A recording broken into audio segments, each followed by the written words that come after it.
Hey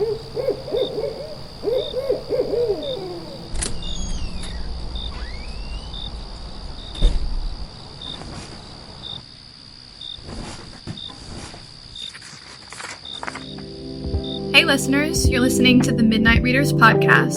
Grab some tea, a midnight snack, and cuddle up in bed as we dive deep into today's most popular fantasies, sci-fi, and mysteries. We're your hosts.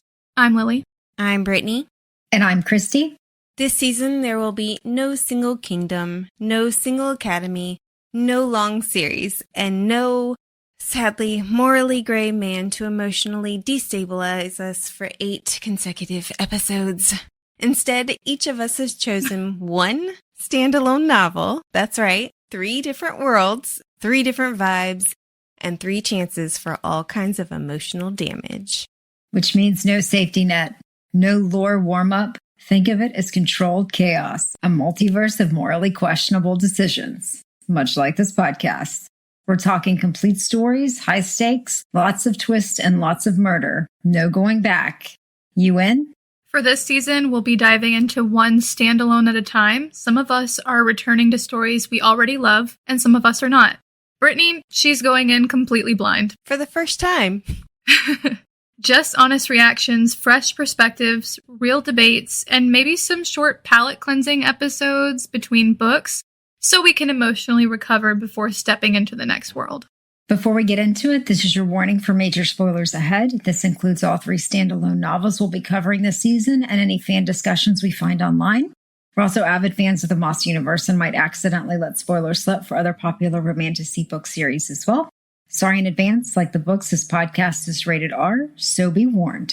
Also, a friendly reminder to please like, subscribe, and follow. You can find us on Instagram, Threads, Facebook, and YouTube. And if you want some bonus content and behind-the-scenes chaos, join our growing community on Patreon. So, for real, I think this is the first time since we read From Blood and Ash together that y'all have read the book, but I haven't. Yeah. It's, you know what? Has that happened with any of these books? No, I guess not. Because we went into Mate and Bride and Mate where all 3 of us hadn't read it. Right. And Twilight, we'd all read it. Yeah. Fourth Wing, we'd all read the first 2 books, but then I read the 3rd and y'all hadn't. And then Zodiac Academy I had read and y'all hadn't. Right. So yeah. And this is the first one that I have read and neither of y'all have read. And for the historian. So. And then Lily has read her book as well. And I haven't read my book at all. I mean, this could be either really great or this could like crash and burn, I feel. Like we could go into these books being like, oh, this is going to be a great season. Or this could be like, we don't know what we're doing. We're not prepared. Like, you know? Yeah. Yeah. See, and I've told y'all this before, but I am not the biggest fan of standalones because I love the more to it value of a series. So how do y'all feel about standalones? I mean, personally, I also love a series, but I can sometimes be picky about them because sometimes series go on way longer than they should. So, I mean, a standalone is fun, but then you don't get the after. You don't get the what's next. It's just like over and done with. Yeah. Which, I don't know. There's like pros and cons to that. I don't have a favorite between the 2. I like series and I like standalones. It just depends on the writing. And just, depends on the character because I have no problem with rereading a book a couple weeks after I finished it. So if I like it enough, then I will read it multiple times. So that's dedication right there. I cannot do that. Yeah. Fourth Wing is the only book so far that I've had I take that back. Mercy Thompson, I did it too, where I had to reread right away. But Mercy Thompson, you probably like spite read again because you were like, I couldn't figure out the mystery in this. A little bit, but I also got to the end of the series and I didn't want to leave it. Yeah. So I would go back to the beginning and just cycle. Mm-hmm. Yeah. But mostly I have to put some distance between me and a book series that I just read before I reread it. Oh, really? No, for my Kay Hooper books, I can literally just cycle back through. I think I have probably read those at least 10 times, the whole series, just back to back to back. Oh, man. I have reread the Game of Thrones series, the Song of Ice and Fire series. Damn. So many times. Damn. And I barely got through that once. That's the only series that I have reread and reread and reread that I think it's because there's so much detail that I was always discovering something I missed. Yeah. But yeah, I think that's the only series I've done that with besides possibly Harry Potter. And now I won't touch those books with a 10-foot pole. Yeah. So, yeah. Which kind of sucks. But yeah, my favorite book of all time, Wonder, is, it's a standalone. Well, technically it's a standalone. It's got other companion books, but I could reread that over and over and over as well. I can't, I feel like I know I've read standalone books, but I feel like I can't even bring up one to mind that really stood out. Oh, you know what? A standalone book that I did immediately reread was The Secret History, which I almost picked for this season, but I decided not to for a couple of reasons. But I did immediately go back and reread that one. Nice. Now that I think about it. And then I didn't touch it again. They're Whoopi books. That one is a different situation altogether. I had so many complex feelings about that book. But that's the reason I chose to read If We Were Villains, which was my pick for this season. All right. Well, so yeah, Lily chose If We Were Villains by, is it M.L. Rio? I think so. Which is a dark academia Shakespearean tragedy with one very suspicious group of theater kids. And it explores some identity questions. So, Lily, would you tell us more about why you chose the book? Oh my God. Of course. I'm so glad you asked since we so naturally brought it up. I know, right? So, like I said, I ended up reading If We Were Villains as kind of like a way to satisfy my need to get something like The Secret History back into my brain. But The Secret History was so complicated and difficult and like almost frustrating for me as a lovable read. And I always felt conflicted about recommending it to people because like it is infuriating to read it in some ways. If We Were Villains is The Secret History, but with way more lovable characters. It's like easier to read. It's a little more drama. It's a little more, well, I don't know about more drama, but it's more like I know these people. Do you know what I mean? Like The Secret History, if you have ever read that, is like these people are unattainable. They're book characters. But If We Were Villains, those are people you know. You grew up with them. They go to college and they get themselves embroiled in this crazy murder mystery that you are watching from afar. And I just feel like it's centered on this cast of characters who have clearly know each other so well, and they are getting so comfortable with each other that their lives start to meld and they start getting embroiled in drama that they never should have gotten embroiled in. And all of that is to say, you can also sprinkle in a little bit of sexuality crisis, a little bit of murder, like just really interesting things here and there. I think this is a huge step away from what we've discussed so far. There's no magic, there's no fantasy, but there is like something. Yeah, there's still something that falls over the pages that makes you drawn to it. So, from what I've read about the book, with no spoilers, of course, it feels like there's a theme of, losing your identity to your art. And I was like, well, this feels a little bit like visiting Delulu Land. And yeah, maybe these characters might need to touch some grass. But, we all need to touch some grass sometimes. So, question, have you ever gotten lost in a role or fantasy of your own?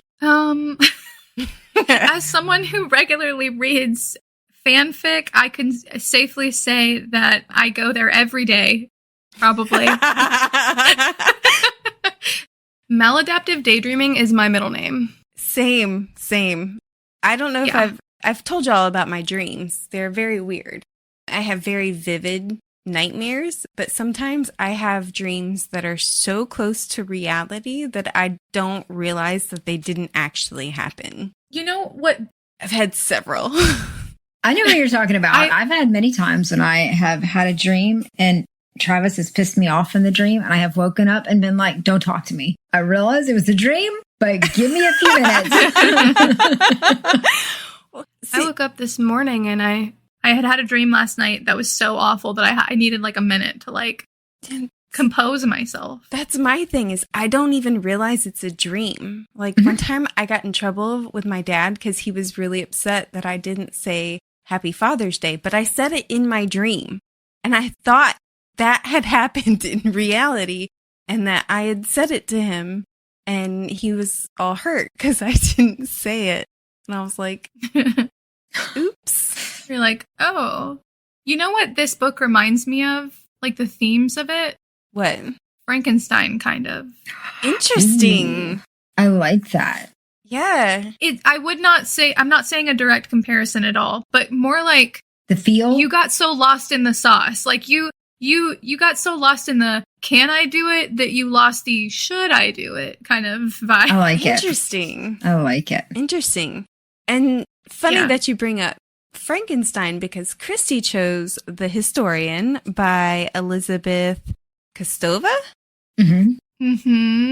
which is a sweeping literary vampire mystery of none other than our beloved Dracula that spans generations, dusty archives, and possibly the most academically unhinged game of hide and seek in history. So, Christy, would you tell us why about the book and why you chose this? Yes. So we start part one with a quote from Bram Stoker's Dracula.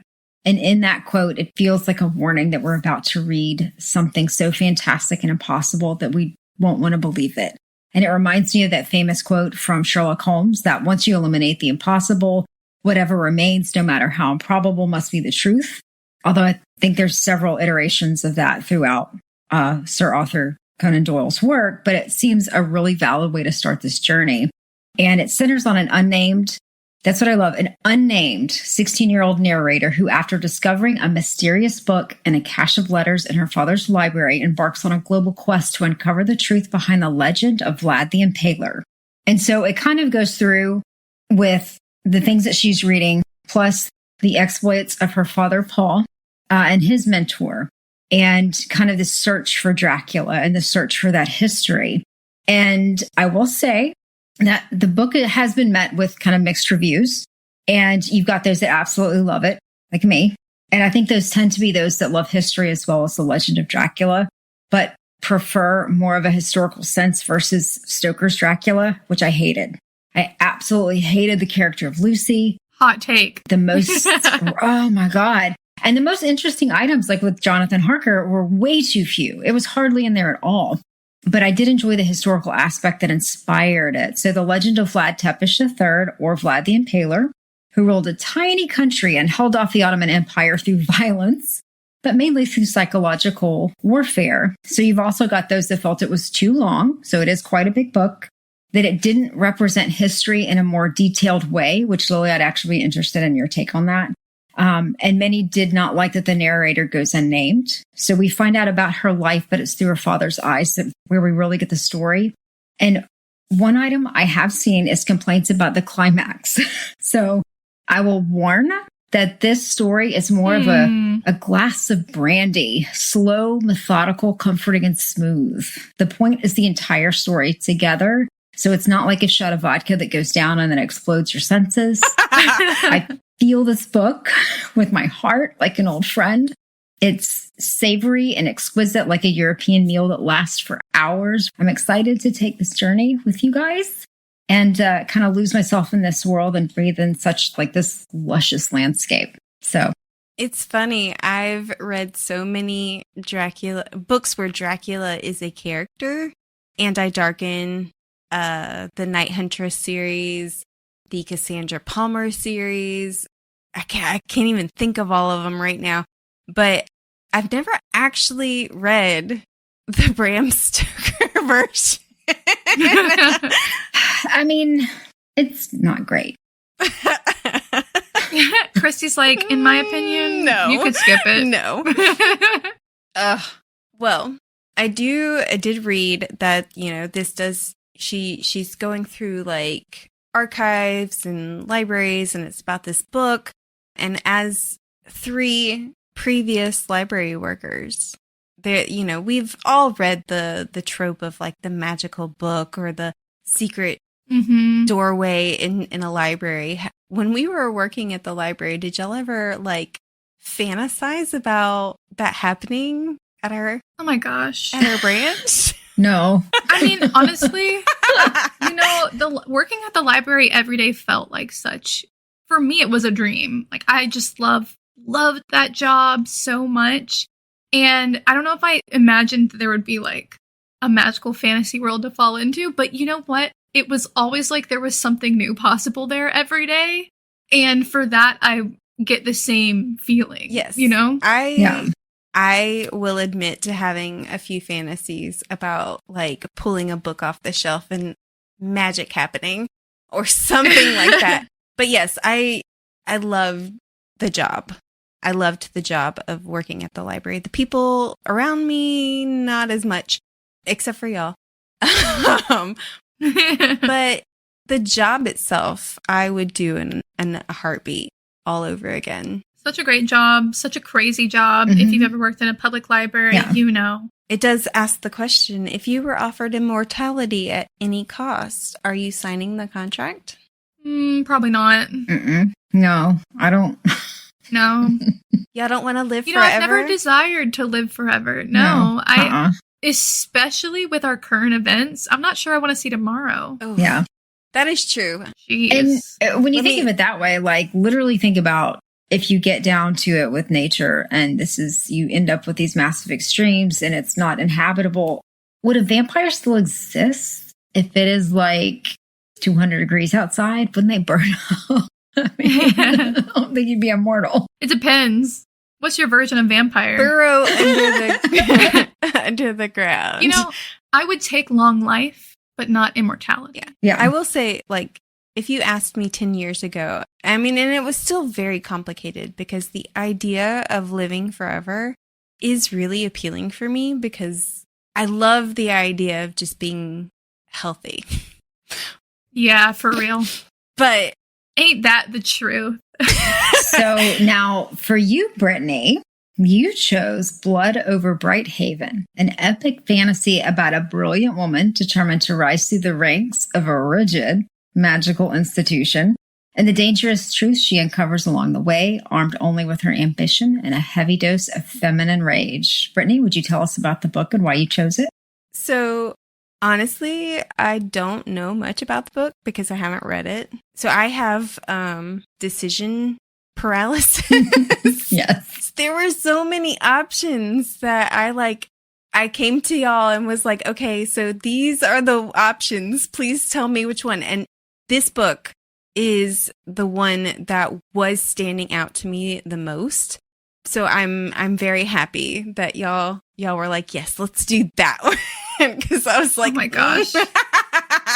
Actually, Lily was like, hell yes, we have to do this one. I think you said that people compare it to Full Metal Alchemist, and I said, oh, fuck, we have to read this right now. The thing is that it is a dark academia, which I love, and it showed up on almost every single top standalone books list that I looked up, and quite frankly, I am full of feminine rage, and I think I'm going to love it to relate to this character and feel like, oh, thank God somebody gets it. Not that y'all don't get it, because you do.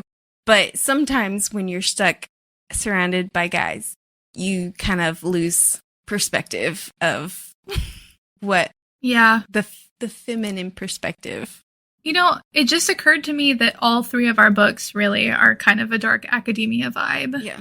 And they all hold a really good moral question.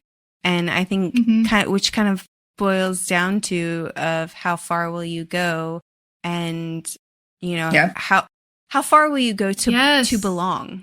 Yeah. I agree. I think this is going to be an interesting season because we have such different books, but I think they're all so enjoyable in different ways. I'm just wondering what listeners will think about them, Yeah. Funny thing. I also heard that Blood Over Brighthaven is set post-grad, which I love. Like, apparently it's not in the academic world. It's like post-academic world. Like, what happens when you're still working in the college or still around the college, but you're not a student anymore, which I'm thankful because I feel like that's trope for me is a little bit tired. The being a magic student. You know what I mean? Yeah. And speaking of magic students, we all, whenever Harry Potter came out, we all waited for our acceptance letter. So if you got accepted into the most elite magical institution into the world, what would your first move be? What's your first reaction? Burn everyone! Burn everyone! That's such a Christy answer. If you had access to unlimited power. I would be horrible with power. Never give me power.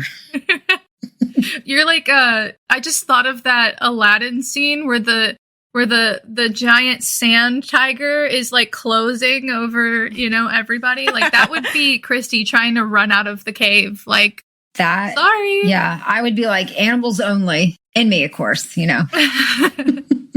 But I think I would just immediately go to the library. I would sit there and be like, okay, which classes am I taking? Ooh, I want to learn that and that and that. Because at heart, I am definitely absolutely I want to learn everything. Like I would learn for the rest of my life if I could. I'd be a professional student. It's fun. As much as I think of it, I think Lily has been right, even though I pushed back on it every time, but I do actually think I might be a Slytherin. I said it with love, okay? I said it with love in my heart. To be fair, I'm very ambitious sometimes, and so that's a very Slytherin trait as well. You're almost there, Brittany. Brittany's almost there. She's almost a Slytherin. She's teetering on an edge. Gryffindors are always teetering on that edge of Slytherin or not. That's my personal headcanon, by the way. Gryffindors would hate me for saying that, but I'm sorry. One wrong decision for the greater good, and you're actually a Slytherin. You know what I mean? Like, ambition or what? Like, come on. Yeah. We did miss a question that I had put on there. For Lily's book, if your life had a Shakespearean genre, would it be a tragedy, a comedy, or a history?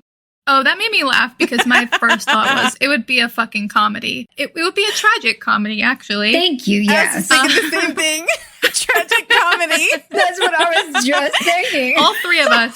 You know why? Because that's why we're here doing this podcast. Yeah. No, I'm just kidding. Probably, for me, probably like more how on low the do you have to get? Tragedy part, but there's a little bit of comedy in there. Exactly. We make fun of dragon penises and stuff. That's the comedy, but the tragedy. Dragon farts too. That's just our lives. Dragon farts, poopy pee pee. Day zero.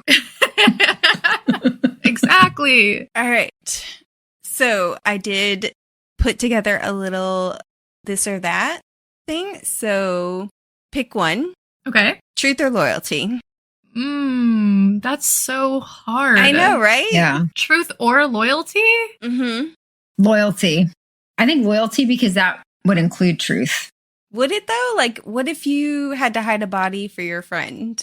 My friend would know I was hiding the body. Fuck everybody else. I don't care about the truth for them. Truth in the sense of to her. Yeah. Yeah, I think I'm on loyalty there. Same. If it came down to it. Revenge or justice? Revenge. I want to say justice, but truth be told, it's revenge. As somebody who was denied justice, abso-fucking-lutely revenge. Reform? Are we all going to say the same thing? Because that's Probably. I have a feeling here. I think we speak the same love language. Yes, exactly. Reform or revolution? Revolution. Reform sounds sad. You know what I mean? I feel like revolution is obviously the more fun answer. Yes, reform is too slow. It's too slow. Revolution as well. Immortality or Immorality, yes, please.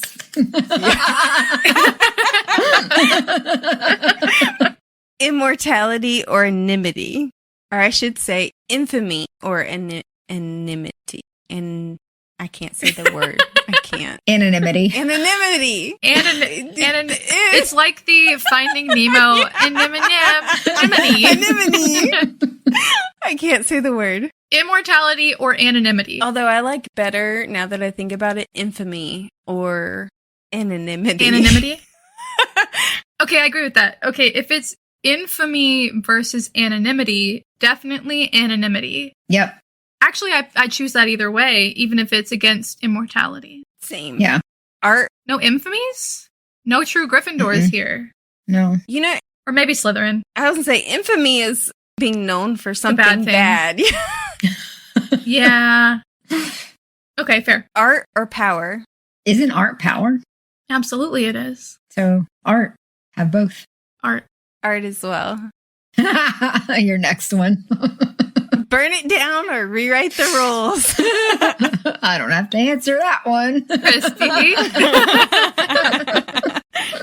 I think burn it down as well, because sometimes you need a fresh start. Yep. Same. Jeez.